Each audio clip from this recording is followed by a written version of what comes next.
नमस्कार मेरे भाई। एसएससी सीजीएल 2025 में जो बेहतरीन 75 क्वेश्चन थे उसकी सेकंड क्लास में आपका स्वागत है। अभी तक हमने 25 क्वेश्चन फर्स्ट क्लास में सोल्व कर लिए थे और बहुत बेहतरीन सॉल्यूशन के साथ हमने सोल्व किए थे। अगर आप इस वीडियो को कंप्लीट देखते हैं तो आपके आने वाले एग्जाम में आपको बेनिफिट मिलेगा उन क्वेश्चन को सोल्व करने में जो आपको फंसा सकते हैं या कुछ लेंदी हो सकते हैं। तो आइए स्टार्ट करते हैं इस क्लास को। तो चलते अपना सीधा नंबर क्वेश्चन नंबर 25 पर 26 पर। देखो क्वेश्चन नंबर 26 एवरेज का क्वेश्चन है, बस थोड़ा सा लॉजिकली क्वेश्चन है। बोल रहा है three numbers are such that the number of average of any two and third number is 117, 151 एंड 185 respectively. Find the average of third number जो या एवरेज ऑफ थ्री नंबर, इन तीनों नंबर का आपसे औसत पूछा है। आपको सबसे पहले पहली सिचुएशन को समझना है। सिचुएशन क्या है? मान लो आपके पास तीन नंबर है और वो तीन नंबर है ए, बी एंड सी। ये तीन नंबर है। बोल रहा है कि जो एवरेज दिया हुआ है वो दिया है sum of the average of any two number and the third number. यानी कि आप दो नंबर लो, ए और बी मान लो, इनका एवरेज लो और इसके साथ में थर्ड नंबर सी को ऐड कर लो। ये दिया हुआ है आपको कितना? आपने बोला ये दिया है 117। ये पहली कंडीशन है। फिर दूसरी है, फिर तीसरी है। अब हम पहले इस पहली कंडीशन को सोल्व करते हैं। अगर मैं इसको सोल्व करूं, 2 से मल्टीप्लाई करूंगा तो a प्लस बी और प्लस 2c और ये हो जाएगा 234। तो क्या बात समझ में आई? सर जो सिंगल नंबर जुड़ रहा है उसको हम डबल कर दे और इस एवरेज को भी डबल कर दे तो हमारा रिजल्ट मिल जाएगा। इसी प्रकार से अगर मैं दूसरा रिजल्ट सिमिलरली बनाऊं, अब देखो करूंगा नहीं मैं दूसरा रिजल्ट भी अगर सिमिलरली बनाऊंगा तो क्या होगा? आप बोलोगे सर ये हो जाएगा, मान लो ए प्लस 2b और प्लस सी। ठीक है, और ये 151 का डबल हो जाएगा, ये हो जाएगा 302। ठीक है, इसी प्रकार से अब मैं तीसरा रिजल्ट सिमिलरली बनाऊंगा तो 2a प्लस बी प्लस सी और यहां पे एवरेज था 185, ये 300 कितना 370 हो जाएगा। 185 का डबल 370। अब मैं इनको जोड़ लूं तो एक बात समझ में आएगी। सर जैसे हम इनको ऐड करेंगे तो 4a हो जाएगा, 4b हो जाएगा और 4c हो जाएगा। तो 4 कॉमन ले लिया मैंने, a प्लस बी और प्लस सी। ठीक है, इनको जोड़ लो तो जोड़ोगे आप, ये आया 6, 7 3 10, 3 दूनी 6 और 2 8 और 1 9, 906 आया। 906। अब देखो ध्यान से, अब अगर मुझे इनका एवरेज बताना है, पहले तो मैं आपसे बोलूं ये नंबर कितने हैं। तो आपने कहा 906/4 हो जाएगा, ए प्लस बी प्लस सी, यानी कि तीनों का योग 906/4 हो जाएगा। लेकिन आपसे पूछा इन तीनों का एवरेज, तो एवरेज बताने के लिए आपको क्या करना पड़ेगा? तीन नंबर है तो 3 से इसको वापस भाग देना पड़ेगा, यानी कि 906 गुणा कितना डिवाइड बाई 12। अच्छा, 12 सत्ते 84, 12 पंजे 60 और 6 बचा तो 0.5, यानी कि 75.5 इन तीनों नंबर का एवरेज आ जाएगा। ये क्वेश्चन आपके एग्जाम में आया था, ऐसा क्वेश्चन। नेक्स्ट देखो, next question number 27। Question number 27 चक्रवृद्धि ब्याज का क्वेश्चन है। और चक्रवृद्धि ब्याज में क्या क्वेश्चन है?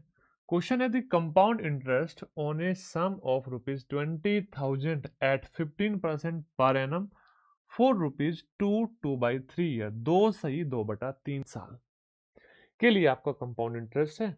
और आपसे क्या पूछा है? कंपाउंड इंटरेस्ट ही पूछा है। तो एक बात बताओ, मैं बोलूं आपसे कि पहले साल कितना ब्याज देना पड़ेगा? आपने बोला 15% की रेट है, तो पहला पूरा साल है, 15% ब्याज मिलेगा पहले साल में। दूसरे साल में कितना परसेंट ब्याज मिलेगा? आपने बोला दूसरे साल में भी 15% मिलेगा। लेकिन तीसरा साल पूरा नहीं है तो इस 15 का 2/3 भाग मिलेगा, और 2/3 भाग का मतलब तीसरी बार 10% ब्याज मिलेगा। अब या तो आप 15, 15 और 10 के सक्सेसिव से क्वेश्चन को सोल्व कर लो या रेशो बना के सोल्व कर लो। अब देखो आप इस 15% की अगर मैं आपसे फ्रैक्शन पूछूं तो आप बोलोगे 3/20 होगी। कितनी होगी मेरे भाई? 3/20 होगी। तो इससे मैं कह सकता हूं कि पहले साल के बाद में प्रिंसिपल और अमाउंट का रेशो 20 से 23 हो जाएगा। 15% की रेट है। दूसरे साल भी 15% की रेट होगी तो 20 से वापस 23 हो जाएगा। और तीसरे साल 10 से 11 हो जाएगा। क्यों? क्योंकि तीसरे साल में मात्र 10% ही ब्याज मिल पाएगा। अब यहां से हम सक्सेसिवली की बजाय इस रेशो को बनाएं तो चीजें आसान हो जाएगी। अब देखो ध्यान से, ये हो जाएगा 4 और 4 के आगे 3 जीरो, 4000। 4000 डन है बातें। अब आगे आगे समझो। अब मैं कैलकुलेशन नहीं करता, मैं कैलकुलेशन नहीं करना, मैं चाहता हूं आंसर आ जाए। मैंने बोला प्रिंसिपल इस 4000 का 5 गुना है, 5 गुना है। 4000 का 5 गुना है, यस या नो? और 4000 का 5 गुना मतलब 20,000 है, यस या नो? मैंने अब आपसे यहां से बोला, यहां पे यूनिट डिजिट आया 9, और 9 में किस नंबर से मैं 5 से मल्टीप्लाई करूं, क्योंकि इसका भी 5 गुना होगा। तो आप मुझे बताओ, आपके आंसर का यूनिट डिजिट भी तो 5 होगा। आपके आंसर का यूनिट डिजिट भी तो 5 होगा, और एक ही ऑप्शन में यूनिट डिजिट 5 है। अलग अलग यूनिट डिजिट है, इसलिए मैंने यूनिट डिजिट की कैलकुलेशन करी, मैं उस बात पे गया ही नहीं। मुझे पहले नहीं पता था ये 4000 का सीधा सीधा मल्टीपल आ जाएगा, लेकिन जब यहाँ पे पता चला 4000 का सीधा सीधा मल्टीपल है, तो मैं यहाँ पे इस कैलकुलेशन को करने के लिए चला गया। ठीक है, अगर आप चाहते हो तो आप, अच्छा चक्रवृद्धि ब्याज पूछा है, हाँ सॉरी सॉरी, एक छोटी सी मिस्टेक मैंने कर दी जल्दबाजी में। आंसर तो वैसे हमारा सही चला गया, बट एक छोटी सी मिस्टेक कर दी।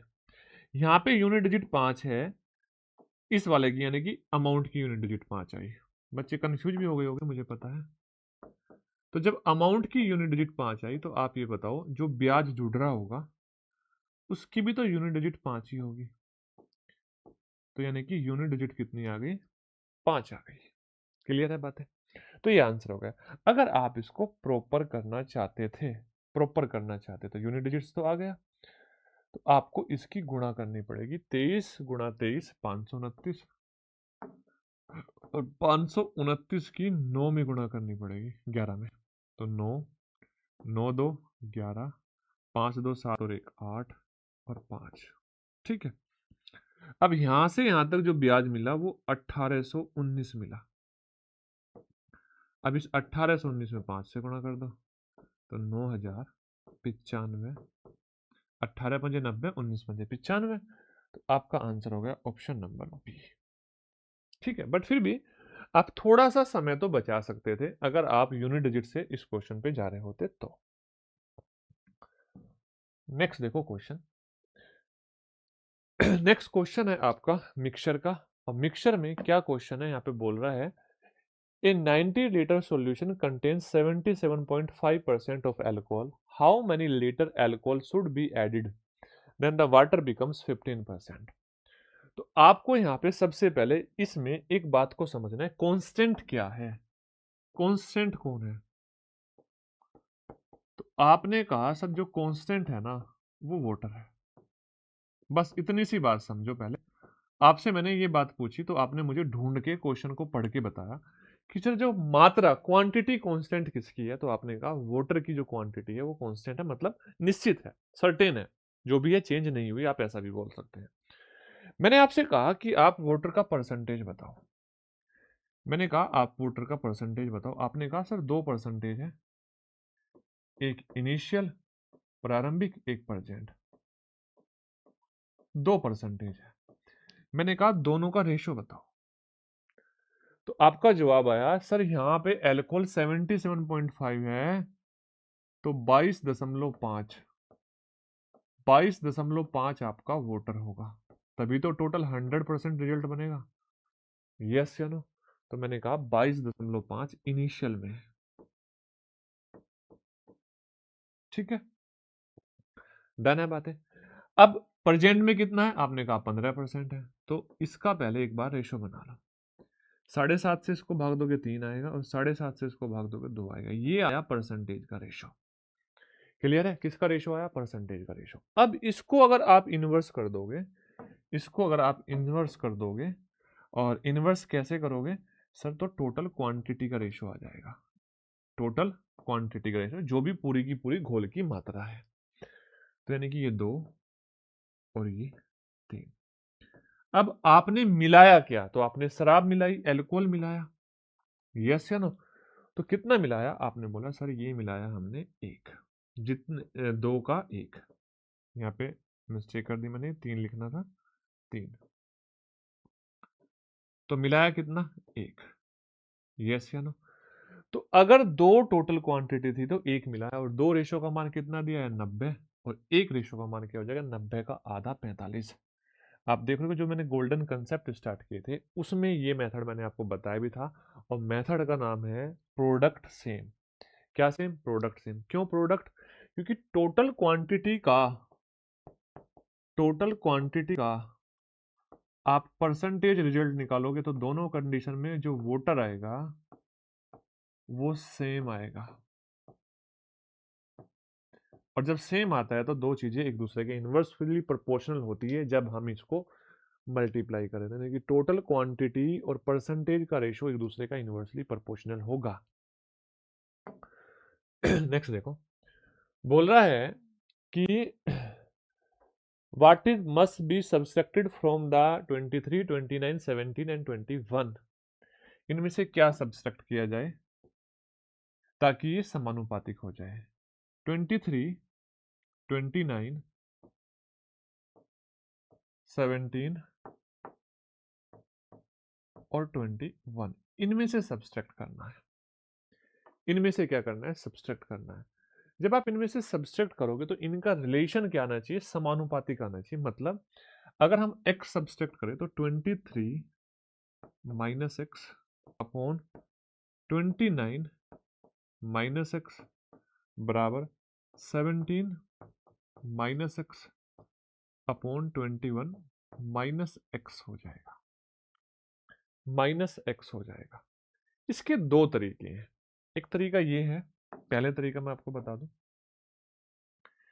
कि आप बाहर वालों की मल्टीप्लाई करो और अंदर वालों की मल्टीप्लाई करो, ठीक है। उस मल्टीप्लाई के डिफरेंस को आप बाहर वालों का योग करो और अंदर वालों का योग करो, उसके डिफरेंस से भाग देता हूं।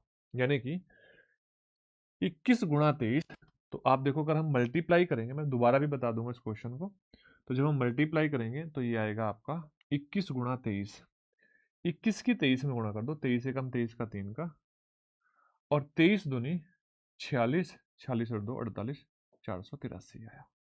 हमने क्या किया, मल्टीप्लाई करी। अच्छा 29 गुणा 17, अब आपको ये करना है। आप एक बात बताओ, अगर मैं यहाँ पे बोलूं 17 गुणा 30 510, और 510 में से 17 घटा दो तो 493, कितना, 493।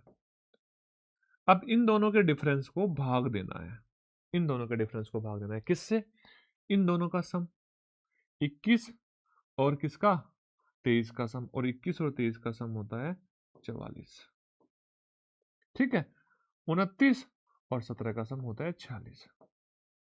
तो ऊपर तो डिफरेंस आएगा 10 और नीचे डिफरेंस आएगा 2, 10/2, आंसर आ जाएगा 5। एक तो तरीका ये होता है, एक तो तरीका ये होता है। अब एक बात बताऊं मैं आपको, यहाँ पे ध्यान से बात समझना, ये तरीका हर जगह सक्सेसफुल होता है, 100% है प्रूव के साथ, ये तरीका कभी फेल नहीं होगा।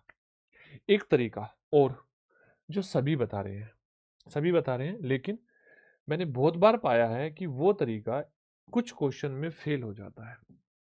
कहाँ फेल होगा मैं आपको बता दूंगा, ध्यान से बात समझना। वो कुछ ऐसे क्वेश्चन में फेल हो जाता है जहां पे ये देखो ध्यान से, ये ऑर्डर असेंडिंग है और इधर भी ये ऑर्डर असेंडिंग है, लेकिन ये ऑर्डर चेंज हो जाता है, कुछ नेगेटिव का चार्ज हो जाता है ना, बटे में संख्या हो जाती है, तो ऑर्डर चेंज हो जाता है, तो वहां पे क्या हो जाएगा, गलत हो जाएगा। तो आपको ये जो तरीका मैं अब बताने वाला हूँ ये तभी चेंज करना है जब ये दोनों ऑर्डर हों, यानी कि यहाँ पे इंक्रीजिंग है और यहाँ पे इंक्रीजिंग है। क्या करना है, ध्यान से देखो, 23, 29, 17 और 21, ये 4 नंबर है। आपको पहले इन दोनों का डिफरेंस देखना है, कितना है 6, और इन दोनों का डिफरेंस देखना है 4।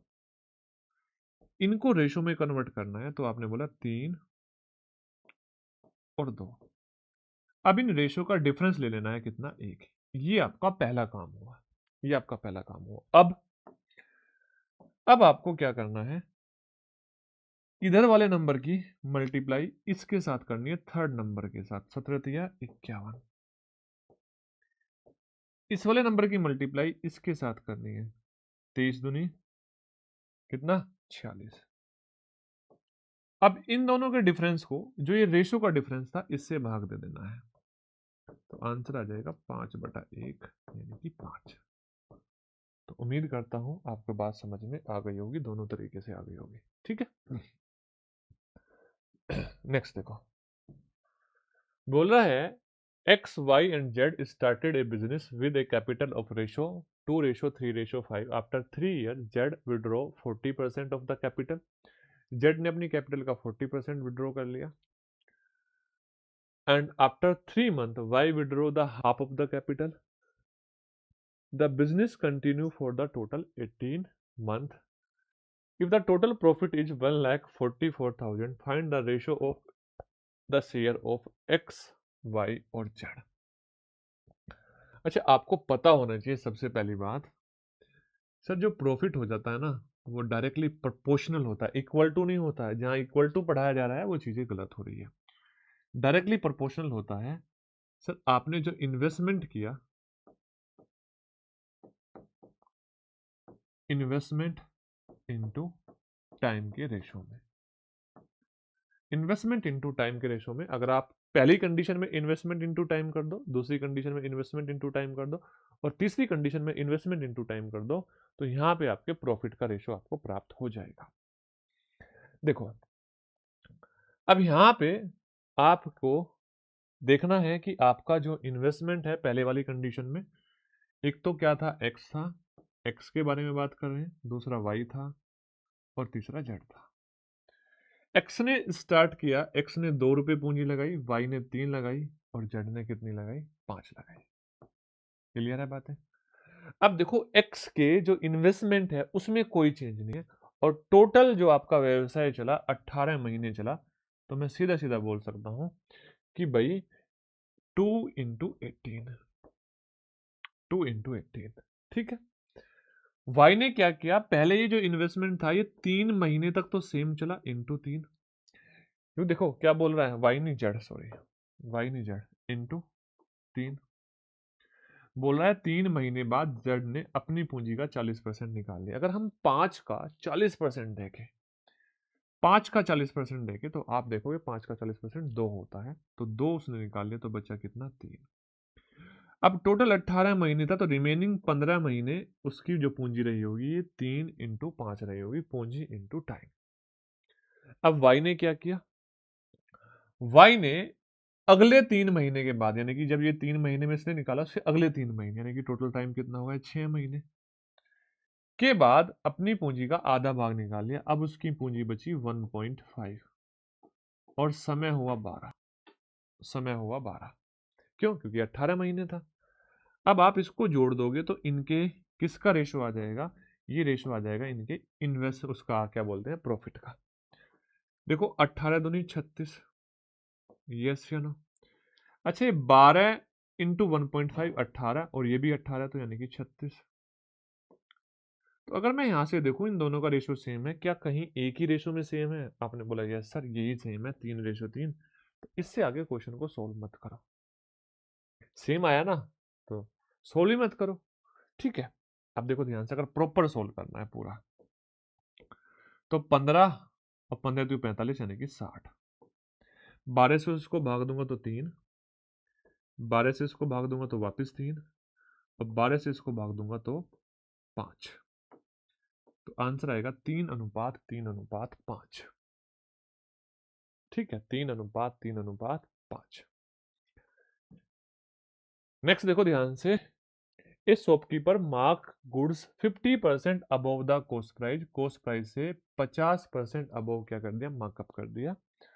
उसके बाद में allow two successive discount 30%, and 25% this shopkeeper suffered a loss of 722.5 rupees, यानी कि 722.5 रुपए का क्या हुआ, उसको लॉस सफर करना पड़ा। आपसे पूछा है मार्क प्राइस, आपसे क्या है मार्क प्राइस आपसे पूछा है। देखो बेटा बड़े ध्यान से बात को समझना। मैंने बोला अगर मैं आपको बोलूं कॉस्ट प्राइस 2 है तो मार्क प्राइस आपका 3 होना चाहिए। इसमें किसी बच्चे को कोई भी दिक्कत नहीं होनी चाहिए। क्यों? क्योंकि 50% अबोव का मतलब इसका आधा इंक्रीज कर दो, ये आपका मार्क प्राइस है। अब कंडीशन क्या है? पहली कंडीशन बोल रहा है दो सक्सेसिव डिस्काउंट दिए, एक 30% और एक 25%। अगर 30% का सक्सेसिव डिस्काउंट मैं आपको दूं, 30% का सक्सेसिव डिस्काउंट, तो क्या करेंगे बताओ बड़े ध्यान से। आप बोलोगे सर इसका 7/10, 7/10, हाँ या ना? 30% का सक्सेसिव डिस्काउंट। उसके बाद में क्या हुआ? उसके बाद में 25% का एक और डिस्काउंट दिया, एक और डिस्काउंट दिया 25% का, तो इसका मतलब 3/4। ये आपको क्या करना पड़ा? ये आपको दो डिस्काउंट दे दिए। एक कितना परसेंट? 30%। नहीं बेटा, इंग्लिश और हिंदी में अलग है, इंग्लिश हिंदी में अलग है, मैं आपको बता दूं। यहाँ पे देखो अलग अलग है ना, मे बी ऐसा हो सकता है कि डाटा जब चेंज किया होगा हिंदी में चेंज कर दिया और इंग्लिश में मैंने चेंज नहीं किया, कुछ अलग डाटा आ गया है ना। देखो ध्यान से, इसको यहाँ पे पहले चेंज कर लो। ये आपका 37.5 है और ये आपका दूसरे वाला कितना परसेंट है? 40% है। ये 37.5 वो है और 40% है, तो हिंदी में भी आप देख सकते हो यही है। इससे करेंगे। तो आप मुझे बताओ पहला डिस्काउंट 37.5% था, इसकी फ्रैक्शन कितनी होती है? 3/8 होती है। इसका मतलब 8 का सामान 5 का बेचा गया होगा, तो यहाँ पे 5/8 से मैंने मल्टीप्लाई कर दी। ठीक है। उसके बाद में 40% का एक डिस्काउंट और दिया गया होगा और 40% की फ्रैक्शन 2/5 है। 2/5 तो 5 का सामान हमने कितने का बेचा होगा? 3 का बेचा होगा। तो आप बोलोगे इंटू 3/5। तो ये जो मार्क प्राइस है फिलहाल सेलिंग प्राइस में कन्वर्ट हो गया, सेलिंग प्राइस में बदल गया। किस में बदल गया? सेलिंग प्राइस में बदल गया। अब आप बताओ यहां से अगर मैं इसको रेशो में कन्वर्ट करूं तो आप 5 से 5 कट जाएगा। आप बोलोगे 8 अगर हमारा कॉस्ट प्राइस है तो हमारा जो मार्क प्राइस है वो हमारा 9 है। 8 हमारा अगर कॉस्ट प्राइस है तो जो हमारा मार्क प्राइस है वो 9 है। इस बात को समझे। 8 नहीं 8 दूनी 16, 8 नहीं 8 दूनी 16। इतनी सी बात समझ में आ गई। कॉस्ट प्राइस 16 है और ये मार्क सेलिंग प्राइस है आपका 9। बोल रहा है दुकानदार को 724.5 का नुकसान होता है। आप बड़े ध्यान से एक बात समझो, यहां से यहां तक का जो डिफरेंस है वो 7 है। क्या यही लॉस है? और इस 7 रेशो का मान 724.5 है। इसका मतलब अगर मैं आपसे पूछूं एक रेशो का मान कितना होगा, तो 7 एकम 7, 7 या 21 और 7×5 103.5 होगा। अब आपसे पूछा है अंकित मूल्य बताओ। भाई एक बात बताओ, आपने कंपैरिजन कहां से करनी स्टार्ट करी? कंपैरिजन करनी स्टार्ट करी यहां से। अब ये सीपी है और ये आपका एसपी है, तो इससे 50% ज्यादा यानी कि 24 आपका मार्क प्राइस होना चाहिए। अगर हम यहां से कंपैरिजन करेंगे तो आप इसमें 24 से गुणा कर दो, तो 24 रेशो का मान बता दो। अच्छा 2400 तो वैसे ही होगा, 2400 तो वैसे ही होगा। 24 थी या 72, और 72 और 12 कितना? 84, तो 2484 हो जाएगा। 2484 है क्या? Option number B correct answer हो जाएगा। ऑप्शन नंबर बी आपके क्वेश्चन का सही उत्तर हो जाएगा। नेक्स्ट देखो ध्यान से। In a vessel, the ratio of milk, water and juice is 5:7:4. 24 litre mixture is remove. यहां से 24 लीटर जो है मिक्सचर रिमूव कर दिया। सबसे पहले क्या किया, 24 लीटर मिक्सचर रिमूव कर दिया and 10 litre milk and 6 litre juice, दो चीजें ऐड कर दी। मिल्क कर दिया 10 लीटर ऐड और जूस कर दिया 6 litre add. In the final mixture quantity of water is, जो नया मिक्सचर बना उसमें जो वाटर की क्वांटिटी है is 14 litre more than that of milk. Milk की क्वांटिटी से 40 लीटर ज्यादा है, 14 लीटर ज्यादा है। What was the total initial quantity to the mixture in litre. यहां पे जो मिक्सचर की प्रारंभिक क्वांटिटी है वो आपको लीटर में बतानी है। ठीक है, अब बताओ ध्यान से। अब जैसे मैंने इसको जब ग्रुप में डाला पहली बार तो इसमें एक ही ऑप्शन 216 था। ठीक है, मैं समझ गया, बच्चों ने ऑप्शन से इसको अपना आंसर बता दिया क्योंकि 4 के मल्टीपल में 1 मिला उनको, उन्होंने आंसर बता दिया। लेकिन जरूरी थोड़ी है 4 के मल्टीपल में होता, 2 के मल्टीपल में भी तो हो सकता था। 16 को काटने वाले नंबर के मल्टीपल में होता तो वहां पे 8 भी हो सकता था, 4 भी हो सकता था, 2 भी हो सकता था। लेकिन प्रॉपर सॉल्यूशन सीखना आपको पड़ेगा, तभी जाके आपके ये बात समझ में आ रही होगी। अब मैं प्रॉपर सॉल्यूशन कैसे समझाना चाहता हूं। देखो, आपको यहां पे कंफ्यूज करने के लिए एक डाटा दिया हुआ है, वो डाटा मैं आपको बताता हूं क्या है, पहले उसको समझ लो। वो डाटा है जूस का। आप ही बताओ, आपको जूस का कहीं रिलेशन ही नहीं बनाना पड़ेगा। मान लो मैं इस क्वेश्चन को यहां से इतना रिमूव कर दूं, इतना रिमूव कर दूं, भाई दो चीज थी, मिल्क और वाटर। समझना होगा आपको, 5:7। 24 लीटर मिक्सचर निकाल लिया और 10 लीटर मिल्क डाल दिया और यहाँ पे जो 6 लीटर जूस था ये भी हमने क्या कर दिया, हटा दिया, क्योंकि जूस जब हमने वहां से हटा दिया। ठीक है, कोई बात नहीं। Finally in final mixture the quantity of water is 14 litre more then the milk. ये बात आपको समझ में आ गई, ये बात आपको समझ में आएगी। सर अगर देखो हमने 24 लीटर निकाल लिया, उस 24 लीटर के बाद में हमारे पास दो चीजें बची, एक बचा मिल्क, एक बचा मिल्क और दूसरा बचा वाटर। हाँ या ना। और अगर ये हमारा 5x है, रेशो वही तो रेशो रहेगा सेम, तो ये हमारा 7x होगा और टोटल क्वांटिटी फिलहाल 16x हो जाएगी। क्यों हो जाएगी? क्योंकि 24 निकालने के बाद की बात है। ठीक है, 24 निकालने के बाद की बात है। अब देखो इस क्वांटिटी में हमने 5x में हमने मिल्क मिलाया और कितने लीटर मिलाया? आपने बोला सर 10 लीटर मिलाया।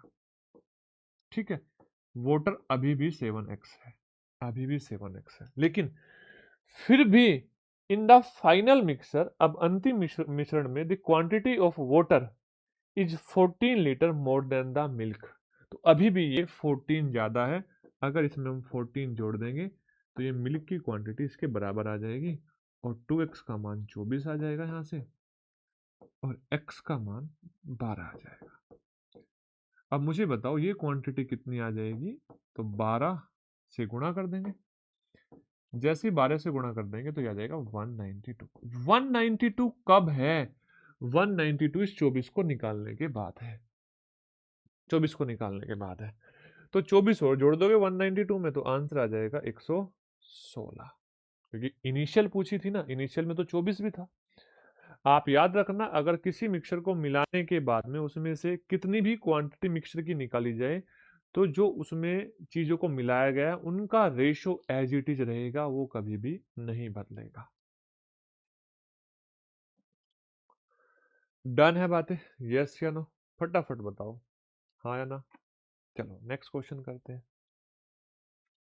यही है ना? हाँ, बहुत सिंपल सा क्वेश्चन है। बोल रहा है एक राशि पहले 4 वर्ष में 6% की दर से, पहले 4 वर्ष के लिए 6% की दर से, अगले 3 वर्ष के लिए 8% की दर से और 7 वर्षों से आगे 10% की दर से, तो 10 वर्ष के अंत में जो कुल ब्याज मिला वो मिला 15,600 रुपये ब्याज चुकाया।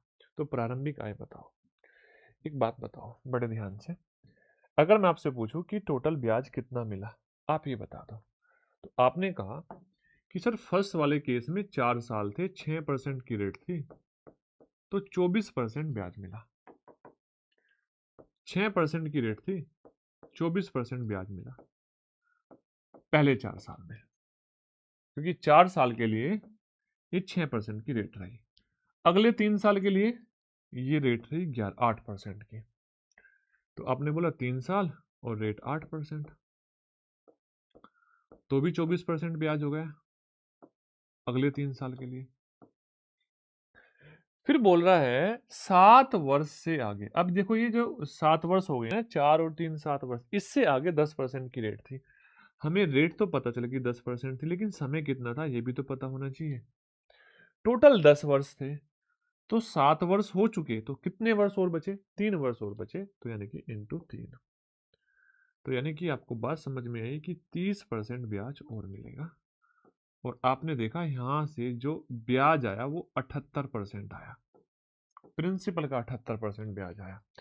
अब यहाँ पे अगर प्रिंसिपल का 78% ब्याज है तो ये वैल्यू 78% की है, और 78 का 200 गुना है, और प्रिंसिपल 100% होता है, तो 100% का 200 गुना हो जाएगा 20,000। तो आप ऐसा कर सकते थे कि 15600 डिवाइड बाई 78, 1% का मान आता, और प्रिंसिपल हमेशा 100% रहेगा अगर आप परसेंटेज की बात करोगे। तो 78 से 200 बार गया, 200 गुणा 100, तो 200 के आगे 2 जीरो और लगा दो, आंसर आ जाएगा आपका 20,000। Correct answer. ठीक है, ये क्वेश्चन नंबर कितना था? क्वेश्चन नंबर शायद 31, 32, 33, अब आते हैं 34 पे। ठीक है, कितना? 34 पे। देखो ध्यान से, ए shopkeeper makes his good at 70% above, अपने माल को 70% अधिक अंकित करता है। वह अंकित मूल्य पर 30% की छूट देता है, और एक अतिरिक्त छूट देता है, 300 रुपए की नगद छूट देता है, और फिर भी 15% का लाभ कमाता है। इस क्वेश्चन का आपको आंसर बताना है होमवर्क में। होमवर्क में बताना है आपको क्या करना है, क्वेश्चन नंबर 33 लिखना है और अपना आंसर बता देना जो भी है। अच्छा, अपना आंसर बता देना है। क्यों बताना है? क्योंकि ऐसा क्वेश्चन मैं क्लास नंबर 1 में करा चुका हूं। अगर आप चाहते हो तो कहाँ कराया, देखो अभी मैं कंटिन्यू ही क्लास ले रहा था, बस वो ब्रेक की आप एक साथ नहीं देख पाओगे शायद, है ना। क्लास नंबर 2 में कराया या 1 में कराया, 2 में कराया, अभी मैं दिखाता हूँ कहाँ कराया।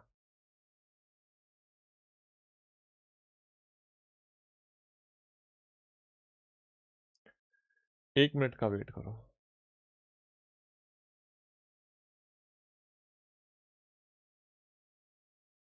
हाँ, ये वाला सेम ऐसा ही क्वेश्चन है, क्वेश्चन नंबर 14। अगर वो क्वेश्चन समझ में ना आए तो एक बार क्वेश्चन नंबर 14 जाके देख लेना, आपको वो क्वेश्चन समझ में आ जाएगा। ठीक है, खुद करना सीखो। देखो अभी आप CGL दोगे, CHSL दोगे, CPO दोगे, तो इतनी सारी चीजें हैं कि आपको आनी चाहिए, आपको एफर्ट्स डालने चाहिए।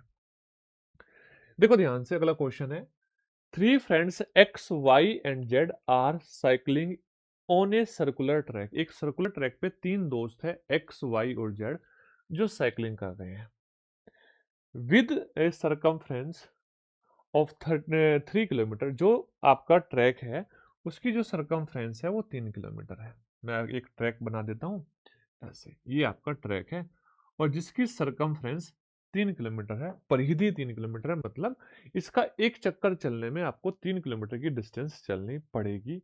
ये बात आपको समझ में आ रही है? ठीक है, yes, okay. They start from the same point at 10 PM। एक 10 बजे वो स्टार्ट करते हैं, उनकी स्पीड होती है 9, 12 और 15 रेस्पेक्टिवली।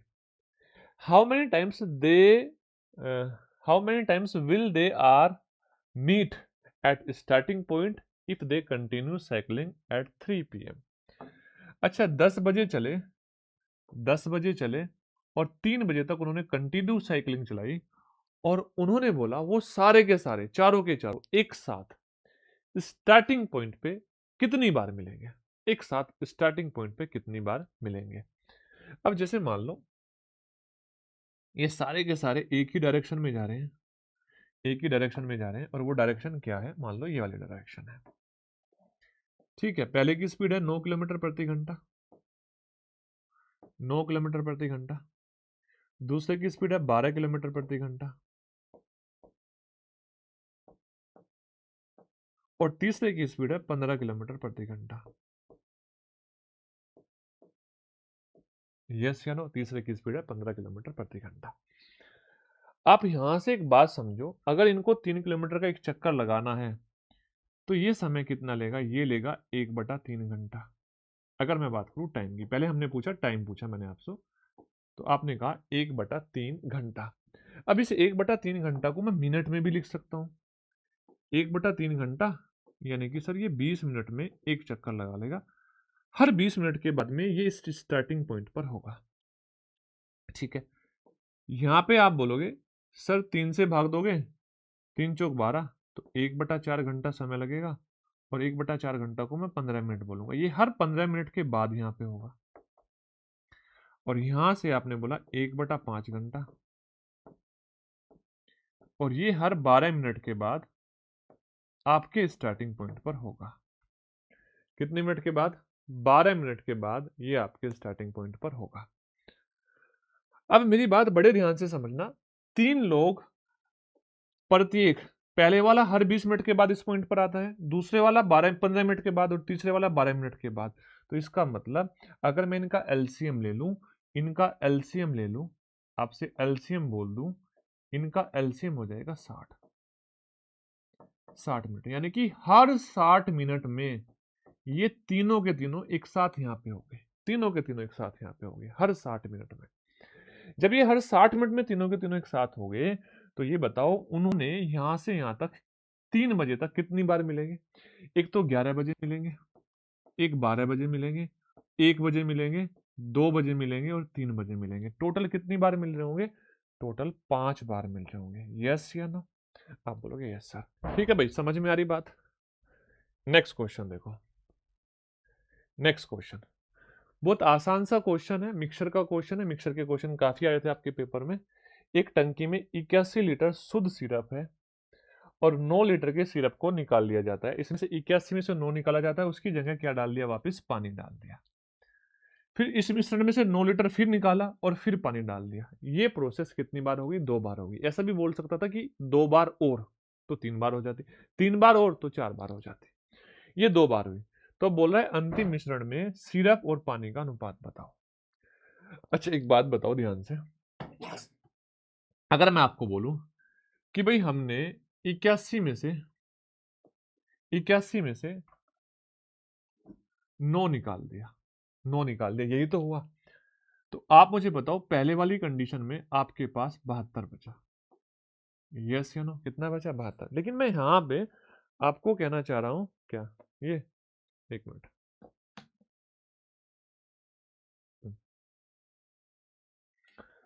मैं आपसे ये कहना चाह रहा हूं, आप इनको रेशो में देखो। भाई मैंने बोला आपसे अगर ये 9 था हमारा, 1 निकाला बचा 8, बस मैंने आपसे ये बात बोली।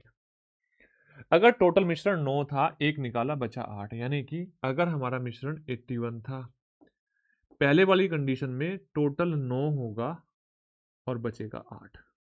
यस या नो? अब ये टोटल मिश्रण हो गया, इसमें से वापस दोबारा करोगे सेम कंडीशन होगी, 9 था बचेगा 8। तो इस वाली स्थिति में जो टोटल मिल्क बचेगा वो बच जाएगा 64।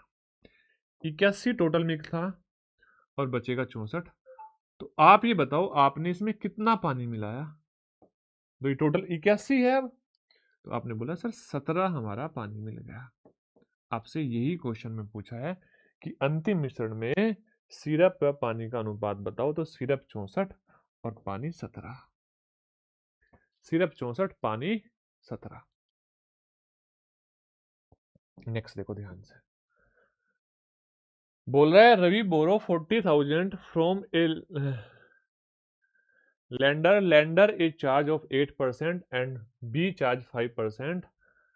He paid interest at 5 year of 13,000.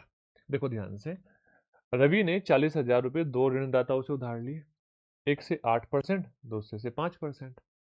ठीक है, प्रतिवर्ष साधारण की ब्याज की दर पर लेता है और 5 वर्षों के बाद कुल 13,000 रुपए का ब्याज चुकाया। अच्छा एक बात बताओ, अगर मैं इस 13,000 को 5 से भाग दे दूं, 13,000 को 5 से भाग दे दूं तो 2600 आ जाएगा। ये बात आपको सबको पता चली, एक साल का ब्याज। ऐसा क्वेश्चन पहले भी आ चुका है, 2600 ब्याज देगा वो अगर एक साल की बात होगी। फिर मैंने बोला आपको ये जो 8% है इसको आप लिख लो 5% प्लस 3%, 5% प्लस 3%, और 5% तक अगर मैं इक्वली इंटरेस्ट काउंट करूं दोनों राशियों पे, टोटल 40,000 रुपए है, तो 40,000 का 5% कितना होगा? तो आप बोलोगे 40,000 का 5% होगा, 5% होगा 2,000। क्यों? क्योंकि 1% 400 होता है और 5% 2,000 होगा। तो यहां से 2,000 ब्याज मिलना तय था अगर वो 5% की दर पर ही चार्ज करता। अब 600 रुपये ब्याज और मिलना है, और 600 रुपये मिलने का रीजन ये है कि उसने ए को 8% से लिए थे, ए से 8%। तो इसका मतलब ए का 3% 600 है, तो 600 को 3 से भाग दोगे और 100 से गुणा कर दोगे तो आप देखोगे कितना आ जाएगा, 20,000। तो यानी कि 20,000 ए की राशि थी तो और 20,000 बी की राशि थी। 20,000 ए की थी, 20,000 बी की थी। यहां से आप ये भी कैलकुलेट कर सकते थे कि 2600 इस 40,000 का कितना परसेंट है। एलिगेशन भी लगा सकते थे। मैंने कब बोला था एलिगेशन कब नहीं लगाना? जब कैलकुलेटिव हो। एलिगेशन कैसे लगा सकते थे? मैं अगर बोलूं 40,000 का 2600 कितना परसेंट है, तो आप सीधा सीधा अगर बता पा रहे हो 6.5%, तो एलिगेशन लगाना, नहीं तो मत लगाना, लेंदी हो जाएगा। 6.5% क्यों? क्योंकि 400 से भाग दूंगा, 4 6 24, 200 को फिर भाग दूंगा, 6.5 आएगा। तो एलिगेशन लगा सकते थे। कैसे सर? 8, 5 और टोटल 6.5, ये 1.5 आता और ये भी 1.5 आता, यानी कि दोनों राशि ये 1:1 के अनुपात में दी गई थी, 1:1 के अनुपात में दी गई थी।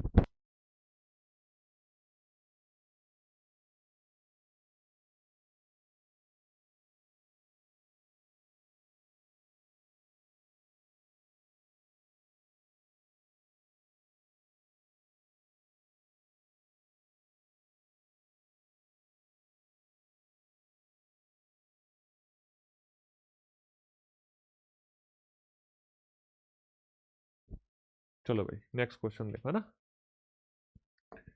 नेक्स्ट क्वेश्चन देखो, क्वेश्चन नंबर 38। बोल रहा है रवि इन्वेस्टेड 3 सम्स एट 8%, ए 8%, बी 10% और सी 15% at the simple interest. Investment in B was 150% more than A and C was 200 of A। यानी कि आप देखो यहां पर आपको सबसे पहले एक बात समझ में आई कि जब हम बी के इन्वेस्टमेंट की बात कर रहे हैं, समझने वाली बात है, तो भी हम ए से परसेंटेज देख रहे हैं, और जब सी के इन्वेस्टमेंट की बात देख रहे हैं तो भी हम ए का परसेंटेज देख रहे हैं। तो यानी कि यहाँ पे इस रेशियो को हम डायरेक्टली डिफाइन कर सकते हैं सीधा सीधा। कैसे? जो इन्वेस्टमेंट उन्होंने किया ब्याज के लिए उसको देखो प्रिंसिपल का, ए, बी और सी। अब देखो पहली बात क्या थी कि बी वाज 150% ऑफ ए। तो इसका मतलब अगर एक ए 2 है तो बी 3 है। देखो आप देख लो, इसका 150% है। एंड सी वाज 200% ऑफ ए। 200% का मतलब डबल होता है, सी वाज 2 टाइम्स ऑफ ए। तो ये आ गया इनके इन्वेस्टमेंट का रेशियो, यानी कि जो पैसे लगाए थे ए ने कितने, 200, वो 2, बी के 3 और सी के 4। ये क्लियर सी बात हो गई। ए की रेट क्या थी? 8%, बी की रेट क्या थी 10% और सी की रेट क्या थी 15% पर एनम। ठीक है, अब बोल रहा है यदि एक वर्ष में जो कुल अर्जित ब्याज है इन राशियों से वो कितना है 3240 रुपए है, तो बी ने कितनी राशि निवेश की और टोटल राशि दी है नहीं दी। तो यहां पे आपसे बी का प्रिंसिपल पूछा है। किसका प्रिंसिपल पूछा है? बी का। जब भी आपको ऐसा क्वेश्चन मिले, जब भी आपको ऐसा क्वेश्चन, बेसिक से तो कैसे कर रहे होंगे हम, इसको 200 बना लेंगे, इसको 300 बना लेंगे, इसको 400 बना लेंगे।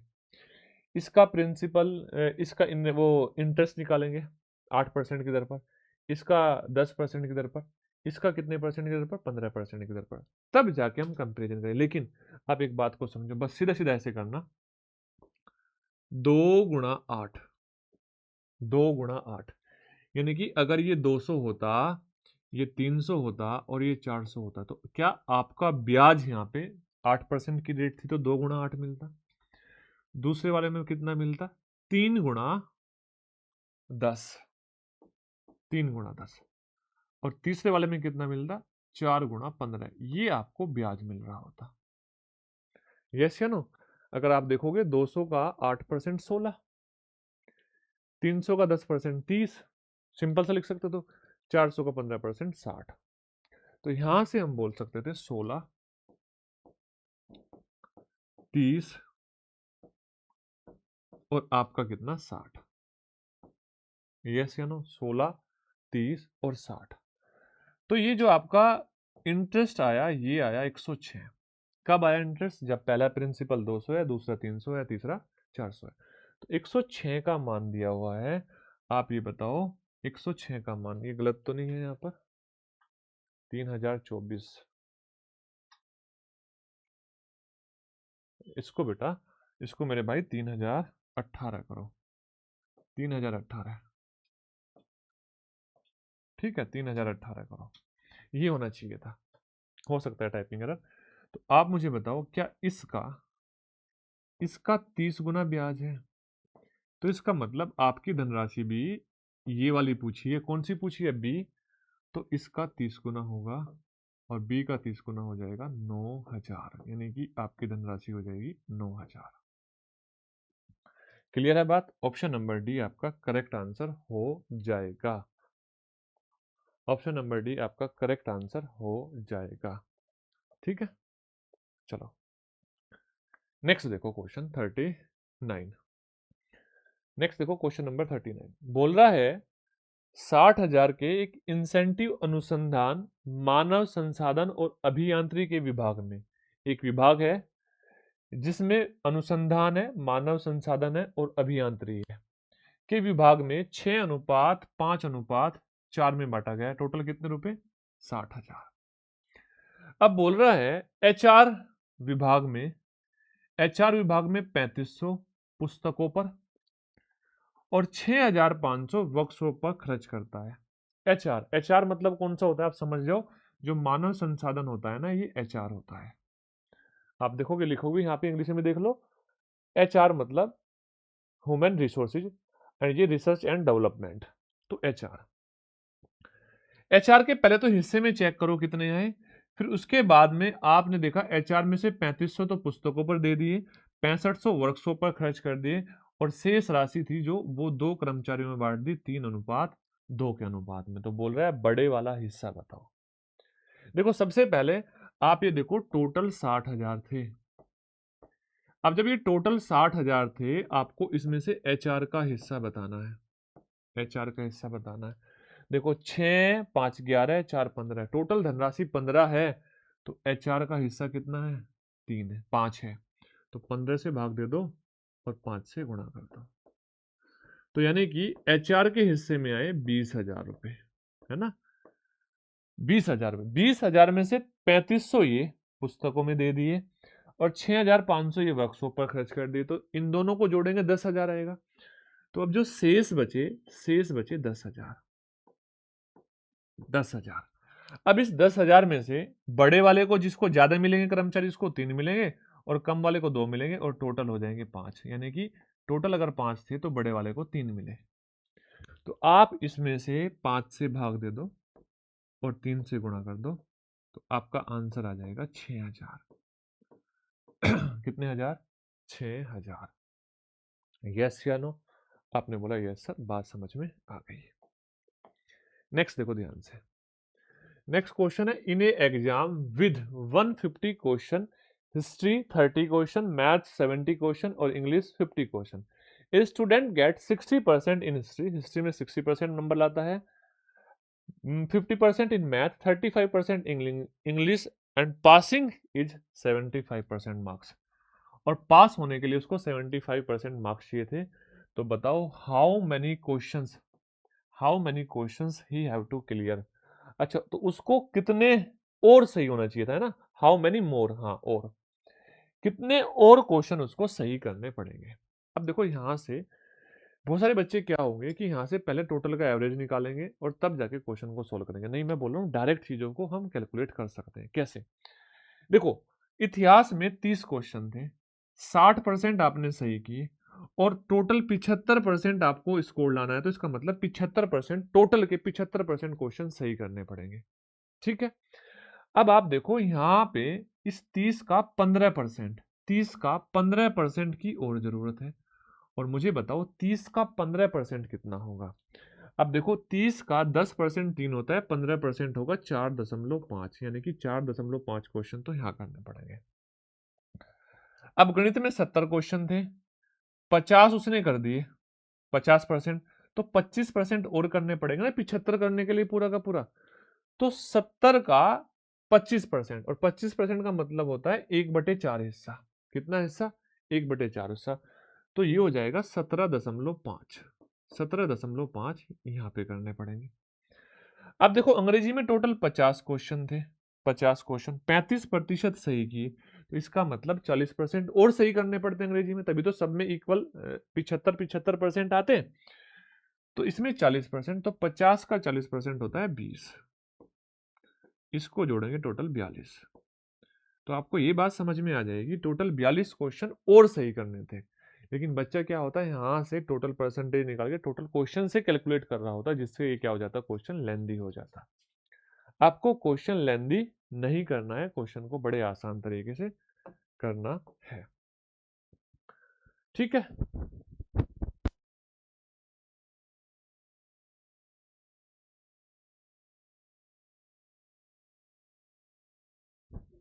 ठीक है। बोल रहा है find the compound interest on 7000 at 9% per annum for 1 year 8 month compounded annually.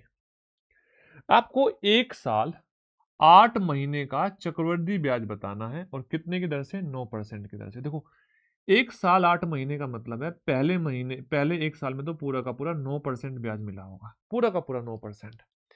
इस 8 महीने में कितना परसेंट ब्याज मिलेगा, इस बात को देख लो। देखो 9 को अगर हम पूरे 12 से भाग दे दें और 8 से गुणा कर दें, तो ये आ जाएगा 6%।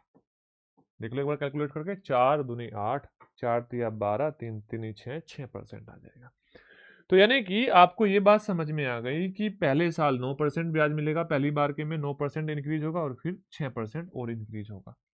तो आप इस 9 और 6 से सक्सेसफुली निकाल लो। ठीक है।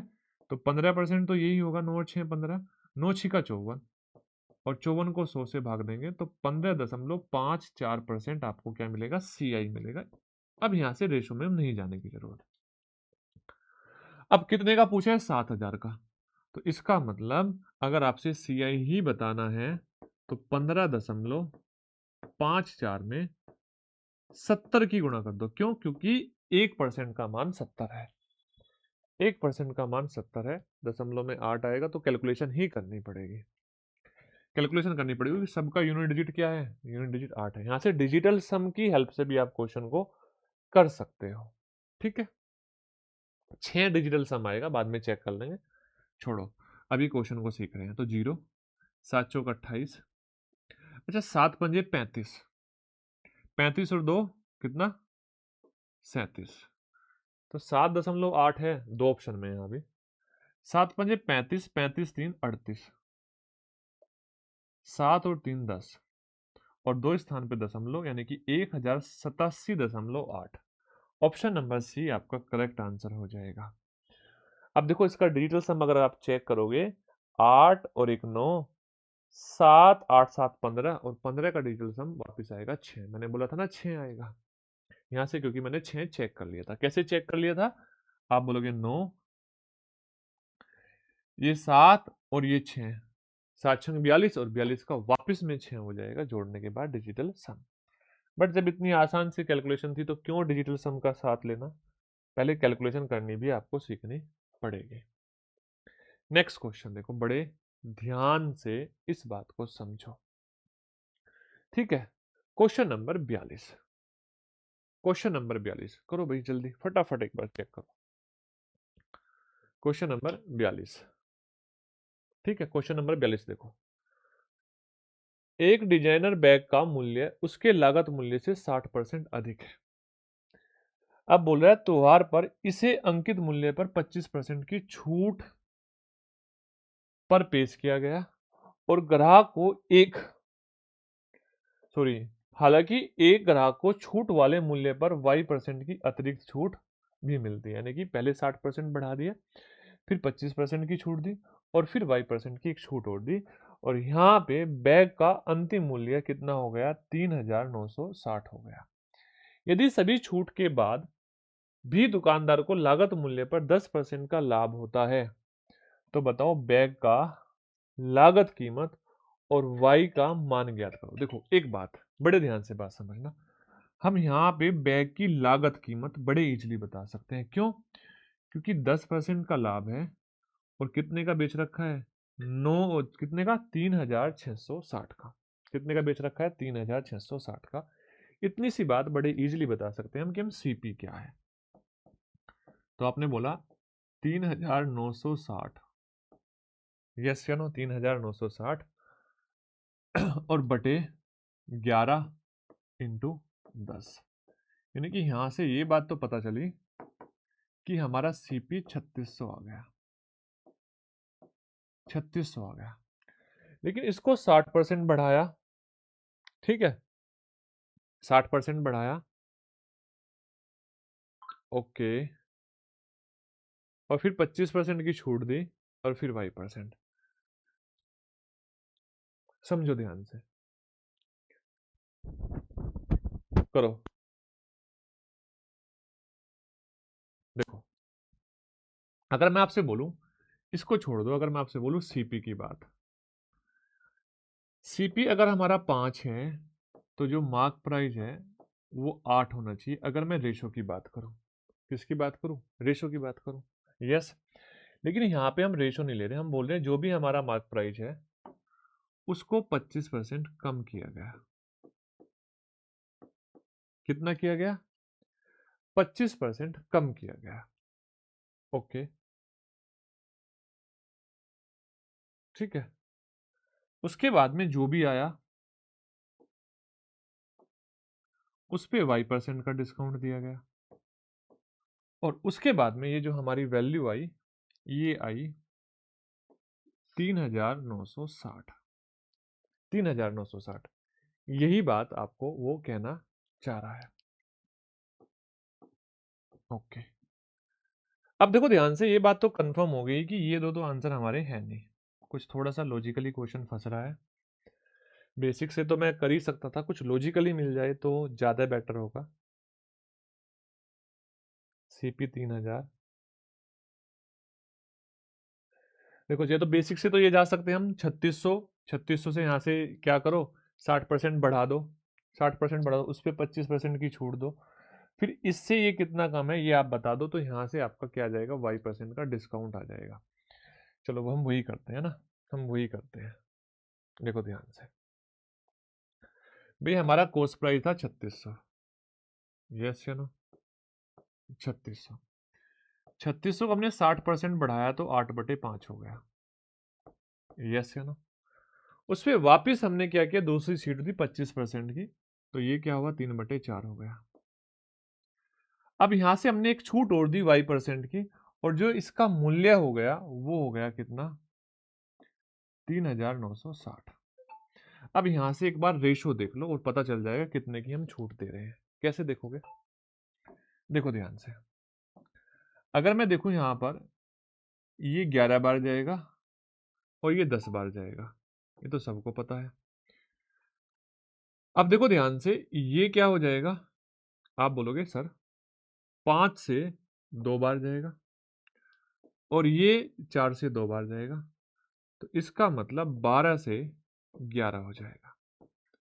और 12 से 11 में होने में आपको एक की छूट देनी पड़ेगी 12 पे और इंटू 100, तो जो आंसर आएगा वो आएगा 8.33%। ठीक है, 8.33%।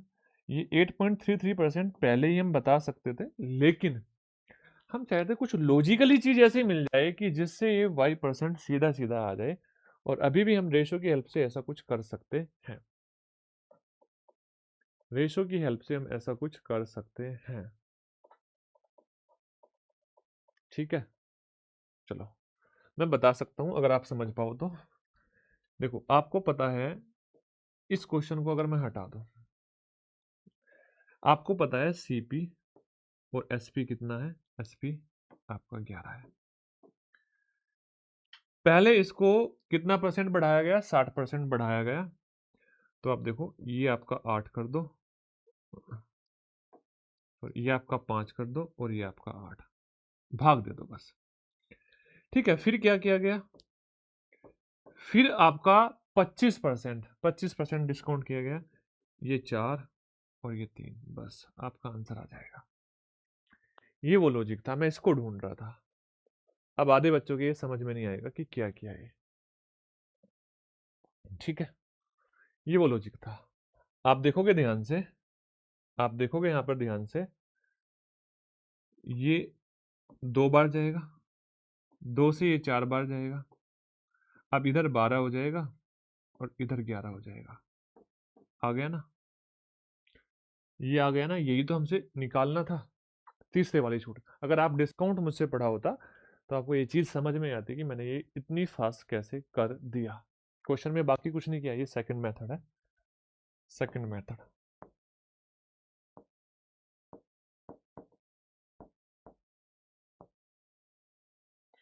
ये परसेंटेज का जादू था, ये वाला। नेक्स्ट देखो ध्यान से, नेक्स्ट क्वेश्चन एक बेसिक सा क्वेश्चन है जिसको आप सभी कर सकते हो, लेकिन यूनिक मेथड के साथ नहीं कर सकते। जो आपको अप्रोच मैं आपको बताऊंगा ना, वो अप्रोच आपने आज से पहले नहीं सीखी होगी, पक्का 110%। समझना ध्यान से।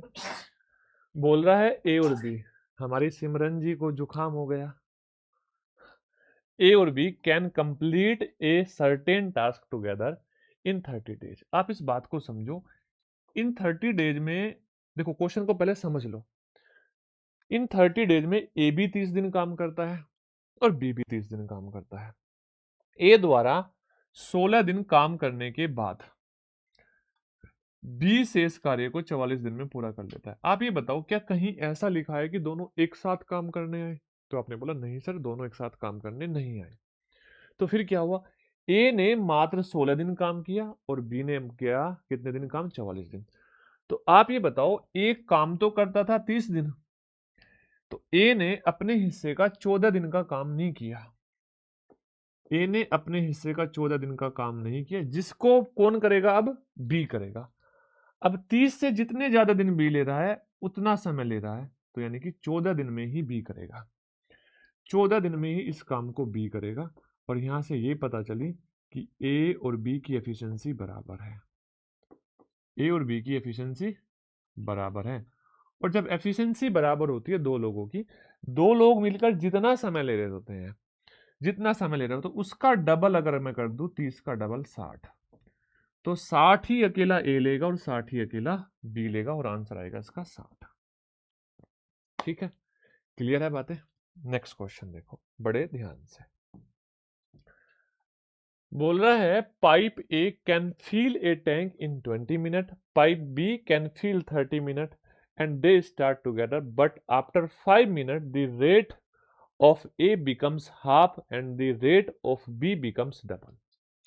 5 मिनट के बाद उनकी रेट, ए की तो रेट आधी हो गई और बी की रेट क्या होगी, डबल होगी। How much more time in minutes will be required to fill the tank. और कितना समय चाहिए, जब ये स्पीड डबल हुई तो और कितना समय चाहिए इस टैंक को फिल करने में, ये आपसे पूछा है। तो देखो ए और बी। आप देखो बड़े ध्यान से, ए 20 मिनट में भर सकता है और बी भर सकता है 30 मिनट में। हमने इनका एलसीएम ले लिया 60। ए की एफिशिएंसी 3 है और बी की एफिशिएंसी 2 है, और जब दोनों मिलकर भर रहे होंगे 5 की एफिशिएंसी से 5 मिनट तक दोनों ने भरा तो 25 भर दिया। बचा कितना? 35। बचा कितना? 35। अच्छा, 35 के मल्टीपल में एक है, ये 70। आप देखो मैंने क्यों कर दिया ये क्वेश्चन। बचा कितना? 35, और मैंने 70 से आंसर बता दिया। क्यों बताया, इस बात को समझ लो। Sir total work upon time आएगा, और टाइम में 35 ऊपर है, टोटल वर्क में जो बचा है, टोटल वर्क में 35 ऊपर है। अब अगर ये 35 ऊपर है, तो अगर नीचे वाला नंबर सिंपल सा एक इंटीजर है, तो या तो इसको काटेगा 5 बार या 7 बार, तो ऊपर 5 या 7 आना चाहिए। अगर वो पॉइंट में है तो बटे में एक नंबर है, तो वो 35 के मल्टीपल में जाना चाहिए। हाँ या ना? 35 के मल्टीपल में, 5 के मल्टीपल में, या 7 के मल्टीपल में जाना चाहिए। क्योंकि मान लो 7 से कट जाता, 5 बचता, और वो फिर ऊपर से नंबर जाता। तो इस तरीके से आप इन चीजों को समझ सकते हो। थोड़ा सा आपको मेहनत करनी पड़ेगी, आप इस तरीके से अपना आंसर बता सकते हो। चलो मैं कर लेता हूँ 35। 35 शेष बचा, लेकिन इनकी एफिशिएंसी कितनी हो गई, इस बात को देख लो। सर इसकी एफिशिएंसी हो गई आधी, हो गई आधी मतलब 1.5, और इसकी एफिशिएंसी डबल हो गई 4, और ये हो गई 5.5।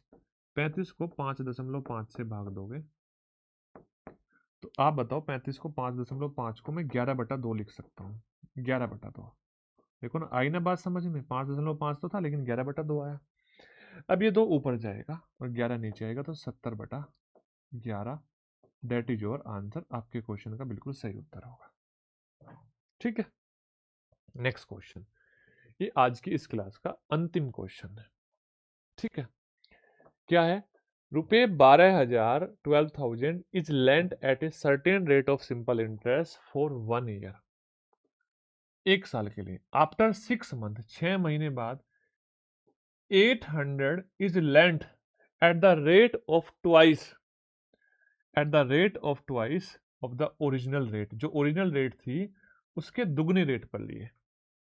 ठीक है, किसने रेट पर लिए? दुगने रेट पर लिए। और बोल रहा है if a simple interest receive after 1 year is 144, find the original rate. तो ओरिजिनल रेट आपको बतानी है।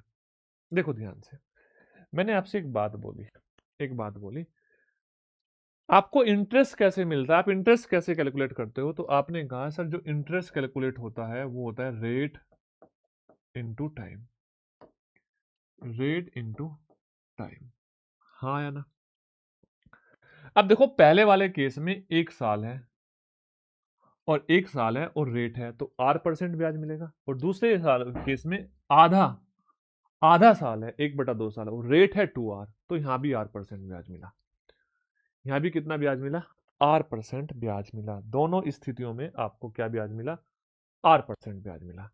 यानी कि अब आप कह सकते हो कि सर 1200 का भी R% हमें चेक करना है, और इस 800 का भी R% निकालना है। तो मैं कह सकता हूं कि हम 2000 का R% निकाल देंगे, और 2000 का R% आया कितना? 144। 144। क्लियर है बातें? कुछ गलत तो नहीं हुआ? 2000 का R% 144। तो यहां से तो आपकी 7.2% रेट आ रही है। 7.2% ऑप्शन में है भी नहीं, ऑप्शन में है भी नहीं। तो दोबारा एक बार समझते हैं, अगर ऑप्शन में नहीं है, बेसिक से करके देखते हैं। देखो यहां से तो 7.2 आई, मे बी हमने कुछ गलत पढ़ लिया है ना, या ऐसा हो सकता है ऑप्शन ही गलत है, ऑप्शन ही गलत है। बड़े ध्यान से एक बात समझना, बड़े ध्यान से एक बात समझना। मैं यहां पे बस इतना सा चेंज करना चाहता हूं। मैं कहना चाहता हूं कि ये 1 साल है और ये रेट सेम है। ठीक है, जैसे छोड़ो ये भी नहीं कर रहे, बेसिक से कर देते हैं, बस आपका डाउट क्लियर हो जाएगा। भाई 1200 पे आपको R% ब्याज मिला, क्योंकि 1 साल की बात थी, प्लस 800 पे भी आपको R% ही ब्याज मिलेगा, क्यों? क्योंकि रेट तो आपकी कितनी है, रेट तो आपकी 2R% है और समय आपका 1/2 साल है, 6 महीने। और बराबर किसके हैं? कुल ब्याज है 1 वर्ष का 144। तो यही बात हो गई ना, यहाँ 1200 पे R% और यहाँ 800 पे भी R%। तो 2000 का R% हुआ 144 और 2000 का R% 144 है, तो 7.2% की रेट है। ठीक है, ये सही था, ऑप्शन इसकी गलत है ना। ठीक है, चलो मिलते हैं हम नेक्स्ट क्लास में, तब तक के लिए टाटा बाय बाय। ध्यान रखना ये मोस्ट इंपोर्टेंट क्वेश्चन और नेक्स्ट क्लास में इससे भी ज्यादा बेहतरीन क्वेश्चन आपको मिलने वाले हैं। जय हिंद, जय भारत।